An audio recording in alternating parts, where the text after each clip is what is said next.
Et Rolande Pinard est avec nous en direct de Montréal. Bonjour, vous êtes sociologue de l'emploi, vous travaillez sur le monde du travail, des syndicats. Votre dernier livre, L'envers du travail, aux éditions Luxe, est la suite, on peut dire, le complément féminin de la révolution du travail que vous aviez publié en 2000.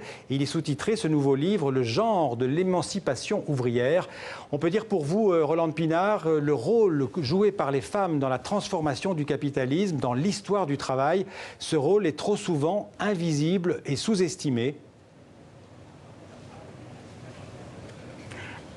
Oui, tout à fait. C'est pour cette raison que j'ai voulu corriger le tir, parce que dans mon premier ouvrage où j'examinais la transformation des sens du travail de la révolution industrielle anglaise jusqu'à aujourd'hui, je n'avais tenu compte que de l'expérience des hommes, compte tenu de l'ampleur de la tâche que je m'étais donnée. Ouais. Alors, j'ai décidé que j'examinais à travers la transformation des rapports capital-travail et donc du mouvement ouvrier et du syndicalisme, l'expérience des hommes seulement, puisque c'était eux qui dominaient le mouvement ouvrier et le syndicalisme. Alors donc, j'ai sciemment décidé d'écarter les femmes. Ouais. Alors, dans les années, au cours des années 2000... Oui.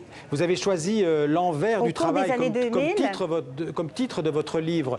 C'est précisément le rôle joué par les femmes dans l'histoire du travail. C'est ça, l'envers du travail? Oui, l'envers du travail, parce que c'est la face cachée, c'est l'expérience, la réalité des travailleuses et des femmes des classes laborieuses qui ont été longtemps ignorées par les historiens et par la majorité des sociologues, dont moi, puisque mon premier ouvrage en est l'illustration. Donc, quand j'ai décidé de rajuster le tir, de m'amender, j'ai donc repris la même démarche historique qu'avec l'étude sur les hommes. Donc, la longue période couverte est divisée en 3 périodes historiques qui correspondent à des transformations qui sont venues bouleverser la société. Alors justement, la première étant la révolution industrielle anglaise. Justement, au 19e siècle, les femmes étaient à l'avant-garde du mouvement ouvrier. Comment est-ce qu'elles ont été écartées progressivement au profit des hommes? Eh bien, mon analyse, c'est qu'elles ont été très actives, au moins autant, des fois sinon plus, que les hommes lors de la construction du mouvement ouvrier au début du 19e siècle, et que par la suite, elles ont été exclues ou marginalisées des formes de syndicalisme qui ont suivi.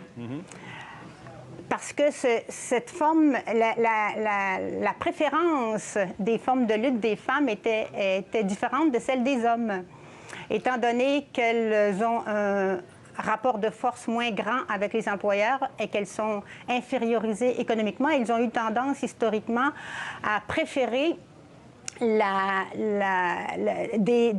recherche de coalitions larges dans la société lorsqu'elles devaient mener des luttes de résistance contre leur exploitation, alors que les hommes, au cours de l'histoire, vont davantage se centrer sur leur milieu de travail, sur leur métier d'abord, après sur le milieu de travail, en occultant le rapport que le travail et les rapports avec le capital ont, l'incidence que ces rapports-là ont sur la société.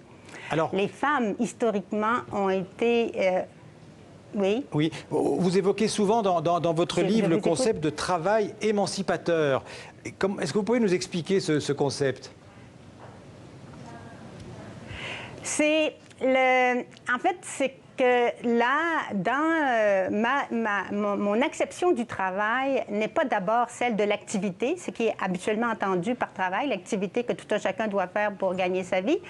Le travail émancipateur, c'est la force collective que les travailleurs, les travailleuses se sont donnés en s'associant et en sortant des murs de l'employeur où ils ont été enfermés dès l'apparition du capitalisme industriel.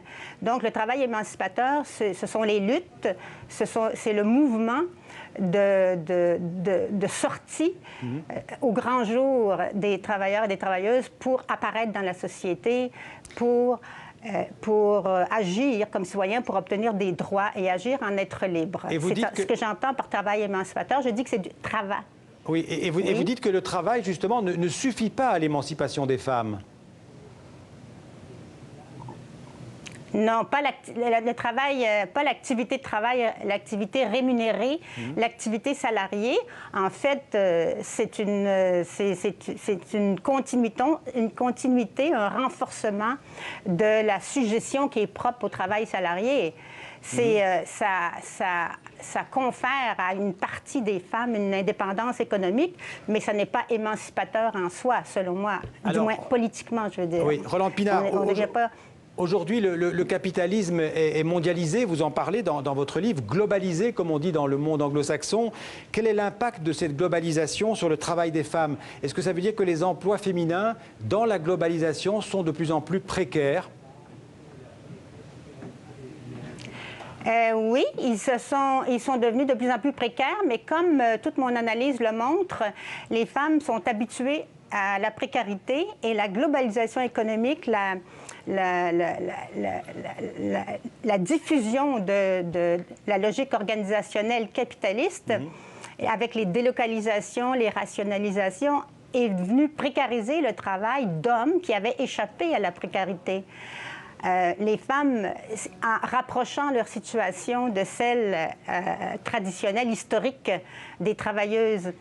Alors, la globalisation, la mondialisation actuelle, en fait, rapproche le niveau d'exploitation des hommes de celui historique des femmes, je trouve, notamment par l'affaiblissement du syndicalisme qu'on note dans tous les pays industrialisés où il a réussi à être implanté, ce qui fait que les hommes qui ont davantage profité du syndicalisme perdent de leur pouvoir face aux patrons, face aux employeurs. Je voudrais vous poser une question sur l'actualité française. Il y a beaucoup de femmes dans le mouvement des Gilets jaunes en France depuis 2 mois.